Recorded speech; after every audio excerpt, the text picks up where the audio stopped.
Hello good evening friends. हर एक profession की अपनी कुछ टर्मिनोलॉजी होती है और वो टर्मिनोलॉजी आपको पता होनी ज़रूरी है, क्योंकि तभी आपको पता चलता है कि सामने वाला कहना क्या चाहता है। जैसे अगर मेडिकल प्रोफेशन की बात करें तो वहाँ पे भी जैसे हम स्टोमिक या पेट जिसे बोलते हैं उसे वो लोग एब्डोमेन बोलते हैं। सुनने में ऐसा लगता है कि पता नहीं क्या चीज़, बाद में पता चला है तो पेट की बात चल रही है। ऐसा ही होता है इस बाज़ार में भी कि बहुत सारी जो डेली बेस पे आपको ऐसा नहीं है कि इनकी ये मतलब ज़रूरी है कि आपको ऐसा ही बोलना है, लेकिन कम से कम आपको जब उस चीज़ के बारे में पढ़ रहे हो या फिर उस चीज़ के बारे में कुछ सीख रहे हो तो कन्फ्यूज़न ना हो, पता चले कि भाई सामने वाला क्या कहने का प्रयास कर रहे हैं। उस चीज़ को आज हम क्लियर कर लेंगे। जब हम कोई चीज़ कोई शेयर मान लीजिए बाई कर रहे हैं तो उसे कई बार उसके लिए शब्द जो यूज़ किया जाता है उसे बोला जाता है लॉन्ग। तो अगर कोई बोले कि I am long on this, I am long, तो मतलब है कि वो बाई करने की बात कर रहा है। और अगर शॉर्ट बोले तो समझ लेना कि वो सेल करने की बात कर रहा है। लेकिन ये शॉर्ट जो है ये ऐसे शॉर्ट नहीं है कि जो पहले बाई कर रखे थे वही सेल करने, नहीं। इस बाज़ार में एक चीज़ और होती है, उसको तो जैसे पहले बाई कर रखे हैं लॉन्ग कर रखे हैं तो उसे तो भाई अपनी पोजीशन क्लोज करना ही बोल देते हैं। शॉर्ट का यहाँ पे मतलब है, शॉर्ट सेलिंग का मतलब है, सपोज करो कि आपके फ्रेंड के पास कोई पेन है, आपने वो पेन उससे उधार लिया और आपने फिर वो पेन किसी को बेच दिया। वो पेन आपका नहीं था लेकिन आपने उसे बेच दिया 20 रुपए में। आपको लगता था कि शाम होते होते ये पेन 10 रुपए में आ जाएगा। 10 रुपए का हो गया, आपने वो पेन 10 रुपए दे करके जिसको बेचा था खरीद लिया और फिर वो पेन वापस जाके अपने फ्रेंड को दे दिया। इस सब में आपने 10 रुपए अपनी जेब में डाल दिए।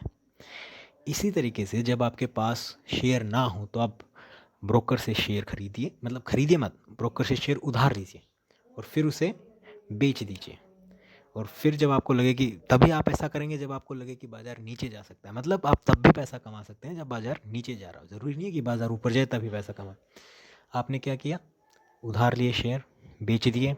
शाम होते होते या जब भी आपका टारगेट चाहे 1 मिनट में क्यों ना हिट हो गया हो, आपको लगा प्रॉफिट बन रहा है, आपने वो खरीदे और फिर ब्रोकर को वापस दे दिए। सब कुछ ऑनलाइन होता है, कुछ फिजिकली कुछ नहीं करना होता।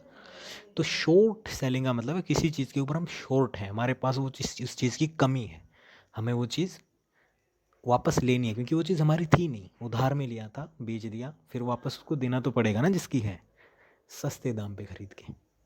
तो जब हम ऐसा करते हैं तो उसे बोलते हैं शॉर्ट। बुल, जो बायर होता है उसे बुल बोला जाता है। बियर शब्द का इस्तेमाल किया जाता है सेलर के लिए। अगर तुम्हें लगता है बाजार ऊपर जाएगा, तुम खरीदना चाहते हो, तभी तो खरीदना चाहोगे जब तुम्हें लगता है ऊपर जाएगा, तो तुम्हारा पर्सपेक्टिव है बुलिश, बुलिश। और जब तुम्हें लगता है नीचे जाएगा तो तुम हो बीरिश। जब तुम एक्चुअल में सेल करते हो तो तुम बन गए बियर।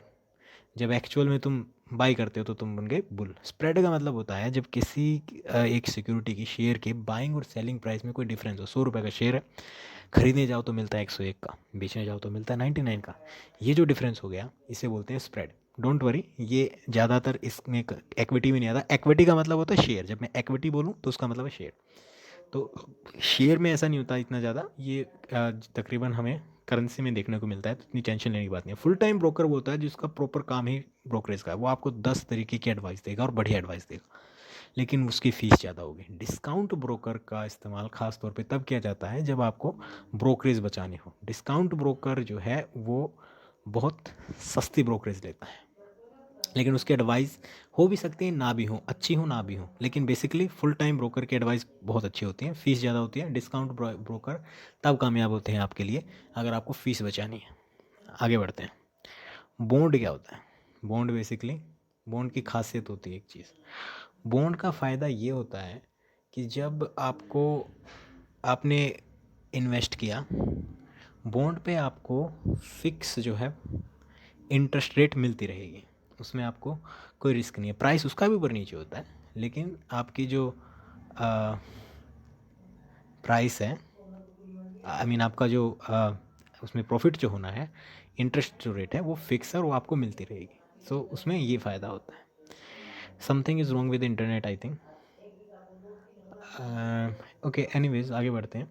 मूविंग एवरेज की अगर हम बात करें, मूविंग एवरेज, देखो किसी चीज़ की अगर हम एवरेज निकालते हैं, जब हमें किसी चीज़ की एवरेज निकालनी होती है, मान लीजिए हम 10 की एवरेज निकाल रहे हैं, तो 10 की एवरेज आपने निकाल ली फिक्स 5, ठीक है, नो प्रॉब्लम। लेकिन बाज़ार में तो हर पल कीमत ऊपर नीचे हो रही है, यू कैन सी दिस। तो उसकी एवरेज भी अब स्टेटिक नहीं हो सकती। उसकी एवरेज कैसे आएगी? उसकी एवरेज मूविंग आएगी, उसकी एवरेज लगातार ऊपर नीचे होती रहेगी। इसीलिए इसके लिए वर्ड यूज़ किया जाता है मूविंग एवरेज। ओके, अब मूविंग एवरेज जो है अपने आप में एक बहुत बढ़िया सिग्नल भी होता है। जब मूविंग एवरेज से प्राइस ऊपर होता है तो माना जाता है कि भाई स्ट्रॉन्ग है, बुलिश है, ऊपर रहेगा। जब उसके नीचे जाता है तो माना जाता है कि भाई एवरेज को तोड़ रहा है। पिछले 10 दिन की एवरेज, 20 दिन की एवरेज, 50 दिन की एवरेज, 200 दिन की एवरेज, पिछले 200 दिन की जो एवरेज निकली है उससे नीचे जा रहा है तो कहीं ना कहीं नीचे जाने के चांसेस ज़्यादा हो गए ना। तो इस तरीके से हम मूविंग एवरेज का इस्तेमाल करते हैं। Something is definitely wrong with internet. Okay, no problem, अपने लिए कोई प्रॉब्लम की बात नहीं है। आगे बढ़ते हैं। डेरिवेटिव्स क्या होते हैं? डेरिवेटिव वो होता है जो अपनी उसकी खुद कोई वैल्यू नहीं होती, वो अपनी वैल्यू कहीं और से डिराइव करता है। समझे? वो किसी किसी शेयर की प्राइस ऊपर नीचे हो रहे हैं, उससे उसकी डेरिवेटिव के प्राइस ऊपर नीचे होते हैं। Do understand? अब दो तरीके के डेरिवेटिव हो सकते हैं। एक होता है ऑप्शन, एक होता है फ्यूचर। फिलहाल हम ऑप्शन के बारे में जानेंगे। अपने आप में अगर डिटेल में जाएंगे तो इसके लिए अपने आप का फुल वीडियो चाहिए। ऑप्शन के लिए बेसिक जान लेते हैं कि भाई दिक्कत ना रहे जब उसके बारे में सुने। तो ऑप्शन में बेसिकली ये होता है, आपने एक ऑप्शन खरीद लिया ना, तो आपके पास एक राइट है कि उस चीज़ को आप बेचें या खरीदें। आपके राइट है, लेकिन ओब्लिगेशन नहीं है कि भाई करना ही पड़ेगा। कैसे? अभी नहीं समझोगे, अब समझोगे। ऑप्शन जो हैं बेसिकली दो तरीके के होते हैं। जब हम लॉन्ग लॉन्ग बोल रहे थे ना, ऊपर जाते हुए लॉन्ग वर्ड यूज़ कर रहे थे, अब ऑप्शन में हम उससे कॉल बोला जाता। कॉल मतलब अपने पास बुलाओ, ऊपर हो हम, उसे ऊपर बुलाओ। जब हमको ऊपर चाहते हैं जाए तो कॉल ऑप्शन, कॉल करके हम बुला रहे हैं अपने पास। पुट ऑप्शन मतलब नीचे रख दो, नीचे जब जाना है तो वो पुट ऑप्शन। जब आपको लगता है कि बाजार नीचे जाएगा, शॉर्ट सेलिंग वाला सिस्टम याद आया, तो उसी तरीके से जब नीचे जाएगा तो उसे बोलते हैं पुट ऑप्शन, नीचे रख देना। ओके, आगे बढ़ते हैं। अब इसमें 3 वर्ड आते हैं बहुत ज़्यादा: ATM, OTM, ITM. Eight the money, in the money, out of the money. इसे समझ लेते हैं। ये देखो 11,400 सपोज करो कि प्राइस है भाई, ये निफ्टी का है, लेकिन सपोज करो किसी भी शेयर का 11,400 प्राइस। अब 11,400 में अगर तुम खरीदो और प्राइस भी 11,400 ही है तो तुम हो गए at the money, no problem. अब 11,400 प्राइस और तुमने खरीद लिया 11,350 में। अगर तुम अभी के अभी से बेचोगे तो 50 रुपये तुम्हारी जेब में है या नहीं? तो तुम कहाँ हो? तुम हो इन द मनी। लेकिन अगर तुम इसे 11,450 पे खरीदो, अभी के अभी से बेचो, तो 50 रुपये कहाँ गए? 50 रुपये तो लॉस में हो, मतलब आउट ऑफ द मनी। समझ में आ रही है बात? एट द मनी वही प्राइस है, इन द मनी ऑलरेडी कुछ नहीं किया, अभी के अभी खरीदा, अभी के अभी बेचा, तो ऑलरेडी तुम प्रॉफिट में हो। 11,450, 50 रुपये भाई महंगा खरीद रहे हो, 400 उसका अभी प्राइस चल रहा है, अभी कभी बेचने गए तो 50 रुपये नुकसान में जाओगे, यानी कि आउट ऑफ द मनी हो जाओगे। अब इसमें एक ऑप्शन और होता है, दूसरा ऑप्शन इसके अंदर ये होता है, internet is like sometimes internet just doesn't work, sometime it does, sometime it just becomes a headache. कोई बात नहीं, एनीवेज, अगर तुम इसी साइड में और ऊपर चलते चले जाओ, और ऊपर जा रहे हो, तो तुम क्या आ रहे हो? और भी ज़्यादा डीप इन द मनी जा रहे हो। तो जितना ज़्यादा ऊपर जाओगे उसे बोला जाएगा डीप इन द मनी। और यहाँ पे तुम बाहर थे ना पैसे से, अब यहाँ से तुम जितना दूर जा रहे हो, मतलब far out of the money. कई बार यहाँ इतनी दूर वाला अगर होगा तो उसे बोला जाता है far out of the money, और जितना इन द मनी होगा तो उसे बोला जाएगा डीप इन द मनी। तो अब अगर कल को कोई बोले कि भाई एट द मनी लिए थे, मैंने तो इन द मनी लिए थे, क्योंकि देखो 11,350 में मैक्सिमम रिस्क ये है 151 का।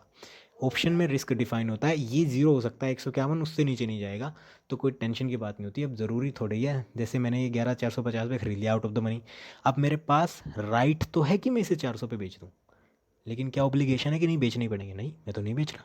यही तो होता है ऑप्शन। ज़रूरी आपके पास राइट है, बेच सकते हो, लेकिन ऑब्लिगेशन नहीं है। इसके अलावा 10 तरीके की चीज़ें होती है ऑप्शन में, लेकिन अभी आपको आईटीएम, ओटीएम, एटीएम अगर कोई बोलेगा तो वो अपने को समझ में आ जाएगा। So thank you very much, I hope इससे आपकी हेल्प हुई होगी।